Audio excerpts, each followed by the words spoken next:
সকলকে স্বাগতম জানাচ্ছি কুকিং ব্লগের আরেকটি রেসিপিতে। মাটন কারি রান্নার রেসিপিটি সম্পূর্ণ দেখার অনুরোধ রইল।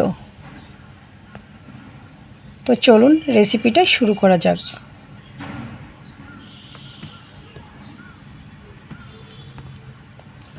প্রথমে মাংসটা ম্যারিনেট করে নেব। সব উপকরণ দিয়ে দিয়েছি স্বাদ মতো লবণ, পরিমাণ মতো হলুদ গুঁড়া,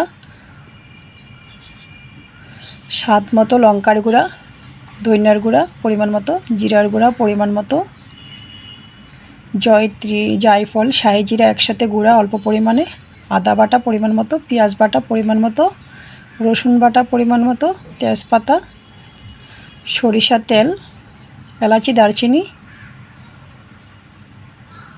সব কিছুর সাহায্যে মাংসটাকে ম্যারিনেট করে নেওয়া হচ্ছে।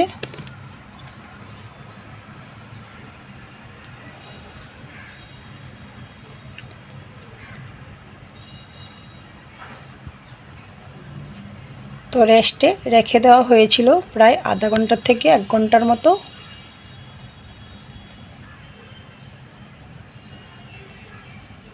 তো এ পর্যায়ে চলে আসলাম চুলায়। চুলাটা অন করে একটি পাত্র বসিয়ে দিয়েছি তেল, কুচি করে রাখা পেঁয়াজটা বাদামি কালার হয়ে গিয়েছে। এই পর্যায়ে আমি ম্যারিনেট করে রাখা মাংসটা অ্যাড করে দিয়েছি। নাড়াচাড়া করে নিচ্ছি।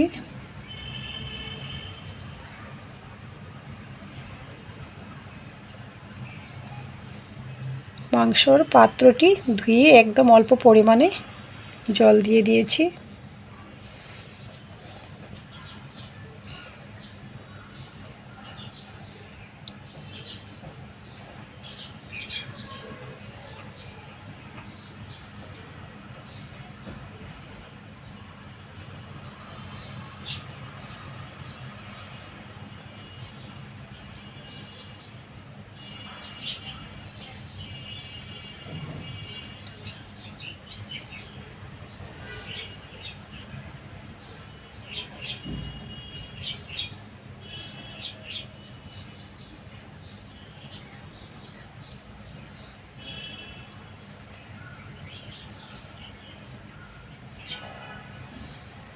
তো ভালো করে নাড়াচাড়া করে নিচ্ছি।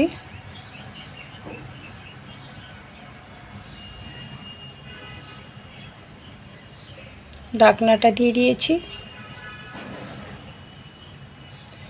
ফিরে আসছি খানিকক্ষণ পর। ঢাকনাটা নামিয়ে অ্যাড করে দিয়েছি পরিষ্কার করে আস্ত রসুন, দেশি আলু খোসা ছাড়িয়ে, স্বাদ মতো কাঁচা লঙ্কা। তো কেউ চাইলে আলুটা ভেজেও অ্যাড করতে পারেন। ঢাকনাটা দিয়ে দিয়েছিলাম। কয়েক মিনিট পর ঢাকনাটা নামিয়ে আবারও নাড়াচাড়া করে নিয়েছি।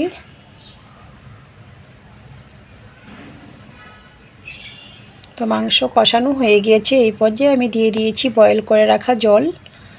আবারও নাড়াচাড়া করে নিচ্ছি।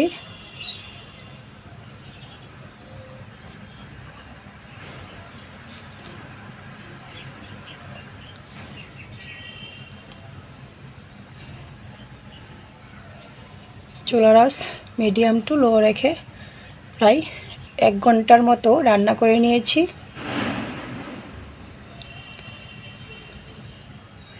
তো এর মাঝখানে কয়েকবার ঢাকনাটা দিয়ে নাড়াচাড়া করে নিয়েছি।